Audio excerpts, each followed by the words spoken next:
i7 ગુજરાતનો અવાજ। નમસ્કાર દર્શક મિત્રો, i7 ન્યૂઝ ગુજરાતીની સાથે હું છું આપની સાથે પાયલ બામભણિયા। તો જોઈએ આજના મહત્વના સમાચાર। તીખીમોવાડી પ્રાથમિક શાળા ખાતે ભવિષ્યના ઘડતર પહેલા જ હલકી કક્ષાનું મટીરીયલ વાપરી બનાવેલ બિલ્ડિંગમાં ટપકી રહ્યું છે પાણી। ગ્રામજનોએ અટકાવ્યું બાંધકામ। રાજ્યમાં સર્વ શિક્ષા અભિયાન અંતર્ગત સરકારી શાળાઓનું નવીનીકરણનું કાર્ય હાલ પૂરજોશમાં ચાલી રહ્યું છે। ત્યારે ફતેપુરા તાલુકાના મોટીરેલ પૂર્વ ગ્રામની તીખીમોવાડી પ્રાથમિક શાળામાં નવીન બિલ્ડિંગ બનાવવાની કામગીરી ચાલી રહી છે, પરંતુ આ નવીન બિલ્ડિંગ બનાવવામાં મોટા પાયે કોન્ટ્રાક્ટર દ્વારા ભ્રષ્ટાચાર આચરવામાં આવ્યો હોવાનું સામે આવ્યું છે। આ ઓરડામાં બાળકો બેસી અને ભણે તે પહેલા જ ઓરડાઓમાંથી પહેલા વરસાદમાં જ પાણી ટપકતું થઈ ગયું છે। ત્યારે ગ્રામજનોએ કોન્ટ્રાક્ટર અને તંત્રની સામે ભ્રષ્ટાચારનો આરોપ લગાવ્યો। ગ્રામજનોનો આરોપ છે કે તંત્રને હલકી કક્ષાનું રેતી સિમેન્ટ કપચી તેમજ લોખંડ વાપરતા હોવાની જાણ અનેકવાર કરી હતી, છતાં પણ તંત્ર દ્વારા કામગીરી અટકાવી તપાસ કરવાની તસદી પણ ન લીધી હતી। ત્યારે ગ્રામજનો દ્વારા કોન્ટ્રાક્ટરની તંત્રની મિલીભગતથી બિલ્ડિંગનું બાંધકામ ભ્રષ્ટાચાર થયો હોવાના આરોપ ગામ લોકો લગાવી રહ્યા છે। અહીં સવાલ એ થાય છે કે લાખો રૂપિયાનો બજેટ બાદ પણ ભ્રષ્ટાચાર કેમ હલકી કક્ષાનું મટીરીયલ વાપરવામાં આવી રહ્યું છે?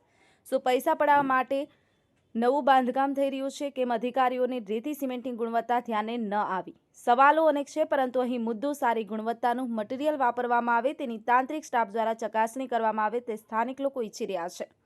Alkesh Pargi, i7 News Gujarati, Fatepura. તીખીમોવાડી પ્રાથમિક શાળાને ગામના આગેવાન તરીકે મુલાકાત લેતા જે અત્યારે બાંધકામ નવીન ઓરડાનું થઈ રહ્યું છે, ખાસ કરીને એનું બાંધકામ અત્યારે પૂર્ણ થયું નથી, તેમ છતાં એ બિલ્ડિંગની અંદર થોડો ઓછો વરસાદ પડવાથી પણ અત્યારે ધાબાની છત પરથી પાણી રૂમોમાં અંદર આવે છે। અને જે કોન્ટ્રાક્ટ સાથે વાત કરી ત્યારે કોન્ટ્રાક્ટ કહે છે કે એ બધું અમે સાઇનામુજી કરીશું, વોટરપ્રૂફિંગ કરીને બંધ કરી આપીશું, પણ એનામાં અમે એગ્રી નથી, કેમ કે અત્યારે શરૂઆતના વરસાદથી પાણી પડે છે ત્યારે ભવિષ્યમાં પણ આ બિલ્ડિંગનો ખતરો રહેશે અમારા બાળકો માટે, ત્યારે એની અમને ખૂબ જ ચિંતા છે।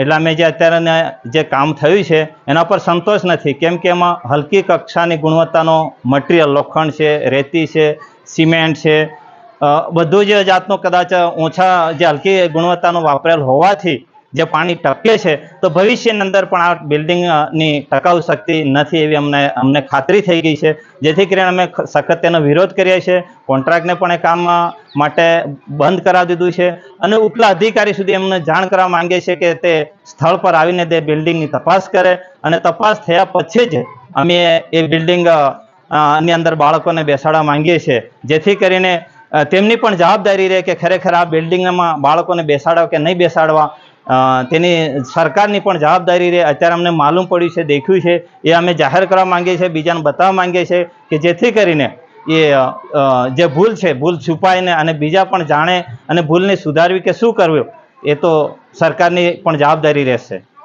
શું નામ છે આપનું? કટારા ચીમનભાઈ મોતીભાઈ।